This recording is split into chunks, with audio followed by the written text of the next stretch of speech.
देव संस्कृति विद्यालय को आशीष शुभकामनाएं इस एनुअल फंक्शन की।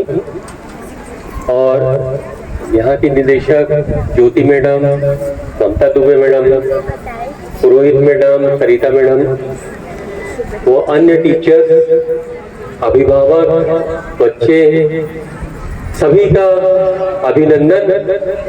और जैसा कि आज एनुअल फंक्शन है तो मैं भी कुछ कल्चरल एक्टिविटी दे दूं। बच्चे लोग जी बिल्कुल सर।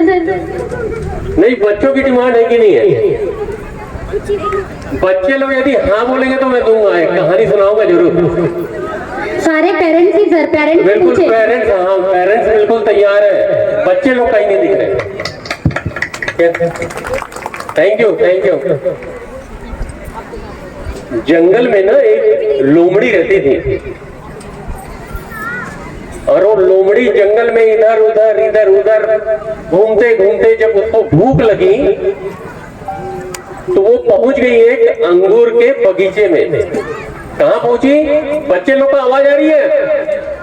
कहाँ पहुंची?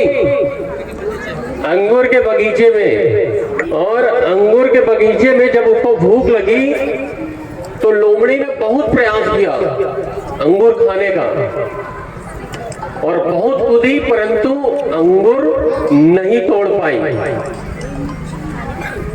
और बाद में कहने लगी अंगूर तो खट्टे थे। ऐसे ही जब हम लोग परीक्षा देते हैं, जब टीचर्स हमें क्लास में पढ़ाते हैं और जो चीज कठिन लग गई तो हम बोले ये क्वेश्चन उतना इम्पोर्टेंट नहीं है, नहीं आएगा ये एग्जाम में। और जब पेपर हमारा अच्छा नहीं आता तो पेपर कठिन था, हम लोग बोलते पेपर कठिन था, परंतु हम लोग कभी ये नहीं सोच पाते कि हम लोगों ने तैयारी करने के जो अनेक टेक्निक्स हैं, क्लासरूम में 20 से 30 बच्चे बैठते हैं परंतु केवल एक बच्चा है जो कि फर्स्ट आता है।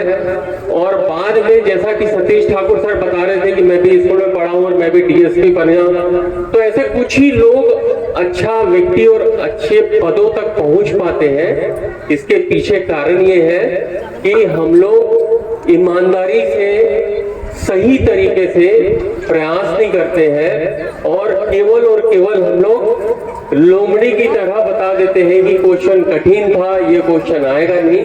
तो हमें यदि अगर हम ईमानदारी से प्रयास करेंगे तो हम बिल्कुल अच्छा इंसान बन सकते हैं।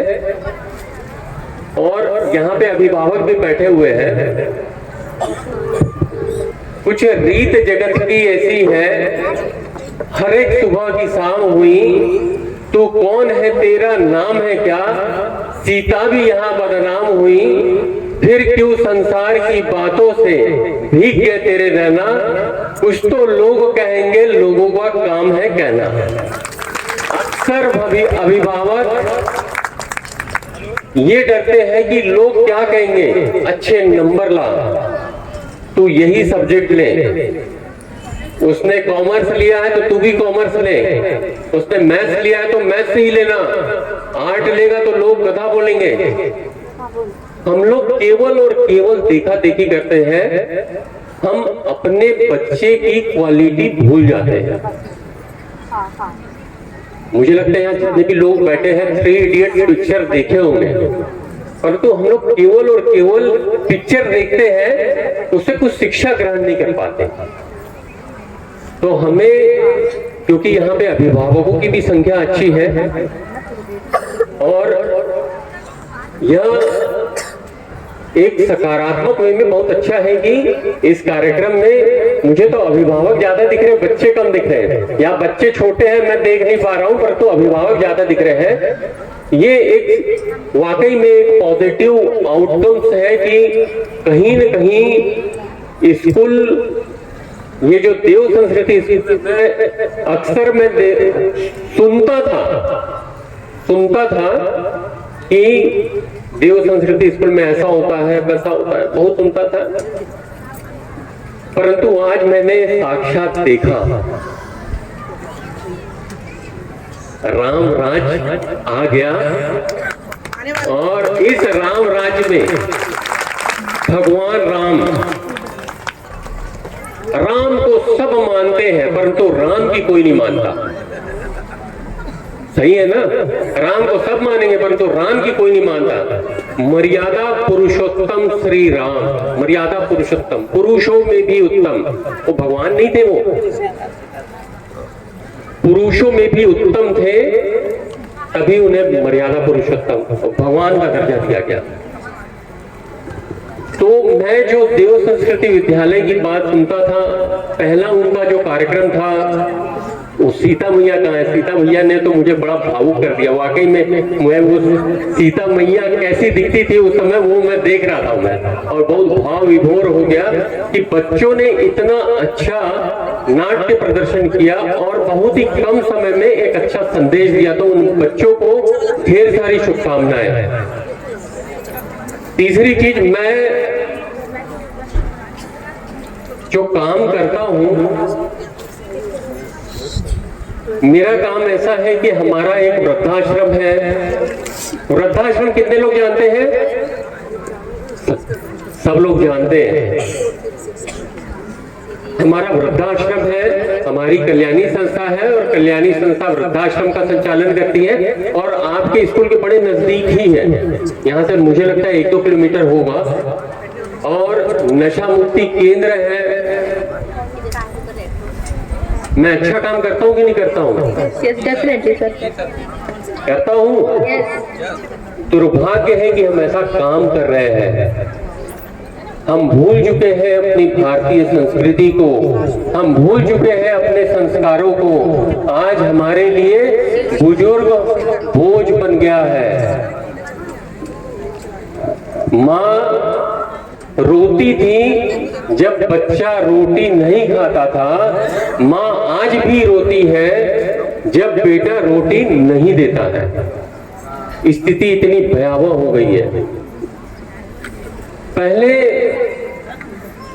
पहले भी हमारे, मुझे लगता है कि अगर 70 के दशक की मैं बात करूं, 70-80 के दशक की बात करूं, वाकई में हमारी भारतीय संस्कृति जीवित थी। किसी भी प्रकार के मंगलमय कार्यक्रम या दुखद कार्यक्रम होते थे, वहां नशा तो नहीं रहता था।